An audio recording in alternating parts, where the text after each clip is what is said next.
నా జీవితంలో నేను చెప్పకూడదు నేను అనే మాట చెప్తే స్వనీతిగా ఉంటుందేమో ఒక ఆందోళన ఉంది నాలో. కానీ చెప్తున్నా ఒక సాక్షిగా మాత్రమే. నేను ఎప్పుడు డబ్బు కోసం ఆలోచించలేదండి.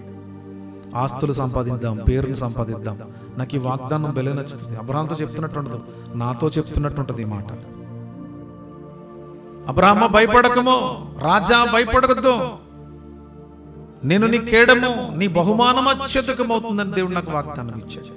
ఏం భయపడకు, నా కోసం నువ్వు ఎన్నో వదులుకున్నావు, ఎన్నో పరిస్థితులను విడనాడుకున్నావు, నా కోసం ఎన్నో నువ్వు త్యాగం చేస్తావు, నాకు తెలుసు.